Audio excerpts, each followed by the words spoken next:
اداره الكوره اداره فنيه.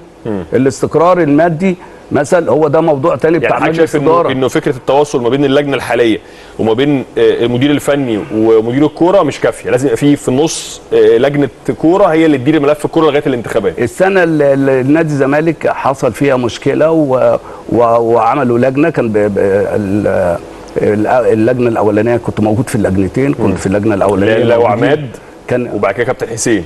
صح كده؟ بالظبط. كان سياده اللواء عماد بعد وفاه المستشار احمد بكري. جه سياده اللواء عماد وبدانا نعمل، رغم ان حصل فيها شويه مشاكل وكده، واتباع فيها التوقيت ده اتباع فيها مصطفى محمد. مظبوط. وكان مشكله، انا كنت في اللجنه وكنت عامل مشكله ان مصطفى محمد اتباع. الحاجه الثانيه جت اللجنه بتاعت الكابتن حسين لبيب. اولا برضك للورقه والقلم والتاريخ، الاستاذ محمد الاتربي انا علاقتي بيه كويسه، وبالاسره كان ولاد عمه وكانوا زمايلنا بيلعبوا في النادي. راجل وقامه بنكيه يعني محترم جه يعني وجبته. انا جبته واتكلمت معاه قبل ما يروح يقابل الوزير، وكلمت الاستاذ هاني بيرزي، الاثنين يروحوا دولت هيبقوا دعم للنادي. تمام. لما يكون اثنين مثلا رجال اعمال وهيدعموا النادي خلاص كفايه. لكن انا مش هعمل نادي رجال اعمال، انا ما بعملش نادي اقتصادي او نادي يعني، لا انا عايز حد يدعم النادي. قدر يدعم موضوع زيزو اللي كان ليه الدور الاساسي في التجديد لزيزو، انا اللي بقول على مسؤوليتي. هاني بيرزي. سيبك بقى من الكلام اللي اتقال بعد كده، ممكن حصل حاجه بعد كده، لكن الاولاني اللي كان زيزو هيمشي كان في اجتماع عند هاني بيرزي في المكتب، وقعدنا اتكلمنا بالورقه والقلم، والراجل قال خلاص خلاص احنا تكفل هو بكل حاجه، حتى اللي هو كان ساعتها عضو اللجنه. كان عضو اللجنه. وراجل محترم طبعا، واحد من برضو القامات الصناعيه الكبيره يعني. بالظبط. وراح وافق ان يبقى نخلص موضوع زيزو. وبدا بعد كده المرحله الثانيه ممكن يكون امير قعد مع زيزو وطوروا الاسعار. تمام. انت النهارده جيت عندك دلوقتي فتوح. اللي يقعد يتكلم مع فتوح، مين اللي يقعد يتكلم مع فتوح؟ لازم يكون واحد مهني زيه، لازم يكون واحد بتاع كوره. انت ما حصلش تواصل بينك وبينهم خلاص يا كابتن فاروق؟ ما بينك وبين زيزو او بينك وبين فتوح؟ لا يعني ما حصلش. يعني فتوح من اللعيبه، يمكن انا كان بنلعب دايما في رمضان وكان ايام الصيف وكده، فكنت فتوح بقعد اقول له انت هتبقى لعيب كويس، خلي بالك من نفسك من صحتك. وفعلا من افضل اللعيبه اللي موجوده في الدوري العام المصري. زيزو باللعيبه اللي على مستوى عالي جدا، اللي عنده امكانيات وقدرات الكفاءات بتاعته بشكل كويس جدا. زيزو من اللعيبه كويسه جدا، وعمل اضافه وكان ليه دور اساسي في الفترات الاخيره في ان نادي الزمالك ياخد الدوري سنتين وياخد كاس مصر. كان زيزو من اللعيبه الاساسيين. فانا شايف مش عايزين، هي مش تحدي، هي لازم نشوف مصلحه نادي الزمالك فين. يعني الكلام انا عايز نادي الزمالك ده يقف على رجله. عشان يقف على رجله هجيب له ناس كويسه بس المتخصصين، مش بيقولوا احنا يعني، مش انا، مش مثلا مش فلان، مش عايز كده.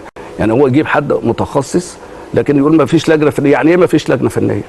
ده انت ما بتيجي تعمل اي مشروع لازم تجيب لجنه فنيه. طب سؤال يا كابتن فاروق، توقعاتك بقى على المستوى الفني، بما ان احنا بنتكلم في الجزئيه الفنيه، توقعاتك على المستوى الفني لموسم الزمالك القادم على الوضع الحالي اللي هو الوضع اللي فيه الزمالك بأسوريو وباللعيبه الحاليين، شايف الزمالك على مستوى المنافسه سواء في افريقيا او في بطوله الدوري فين من المنافسه وفين من الاهلي وبيراميدز؟ لغايه دلوقتي ما بداتش فتره اعداد. ايوه.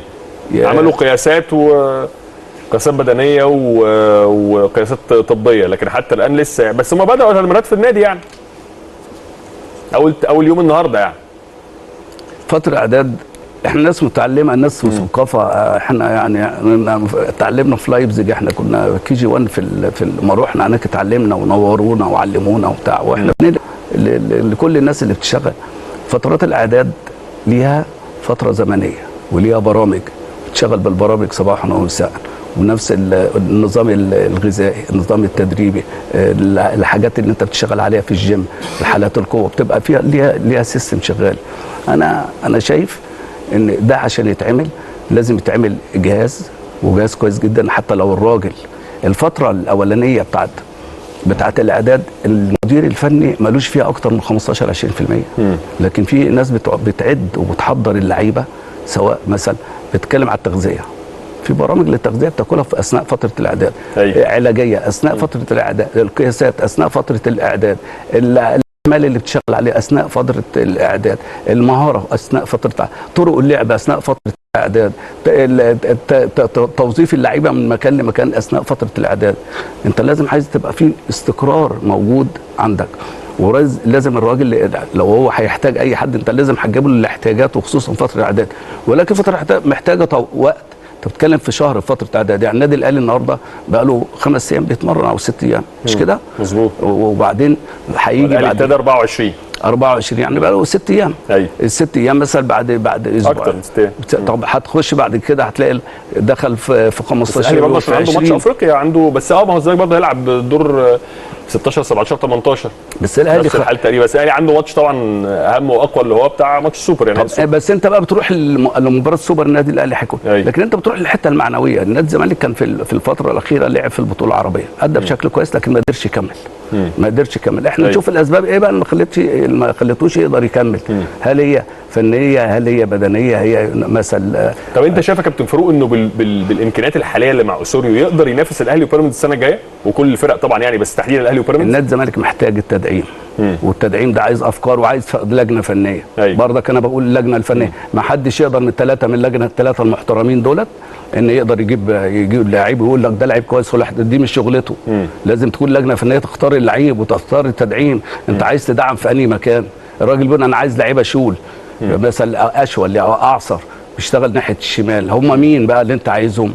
انت لازم تقول هل انت عندك دلوقتي القيد يسمح لك ان انت تأيد؟ فمش هيسمح لك القيد، فانت لازم تشوف البديل، لازم توظف لعيبه ولازم تصعد لعيبه صغيره. ما دي كلها فنيات. فين اللي هيعمل كده وانت بتقول مش عايز لجنه فنيه؟ ايوه يعني انا مش بقول احنا مش عايزين نشتغل في اللجنه الفنيه، لكن الكلام ما يتقالش الكلام كده. لا، لازم في اولاد النادي دولت لازم يبقى عندهم، كل ولاد النادي بيشتغلوا في انديه على مستوى كويس. كل ما تمسك في الدوري العام كلهم ولاد، معظمهم من نادي الزمالك، وبيشتغلوا بشكل محترم وبيصعدوا الفرق ويخلوا الفرق تستمر في الدوري العام.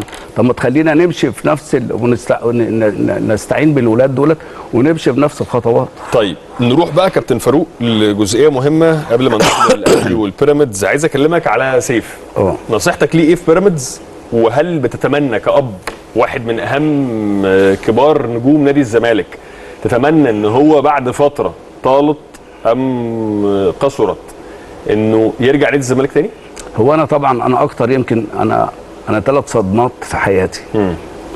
يعني صدمه مثلا امي توفت، الصدمه الثانيه اخويا الكبير توفى، الصدمه الثالثه ان سيف مشي من نادي الزمالك. دول ال3 صدمات اللي في حياتي. يمكن اكتر صدمه، يمكن كل حاجه بتتنسي وكلنا هنموت، صحيح، لكن الاكتر صدمه اثرت عليا نفسيا هي ان سيف نسب نادي الزمالك.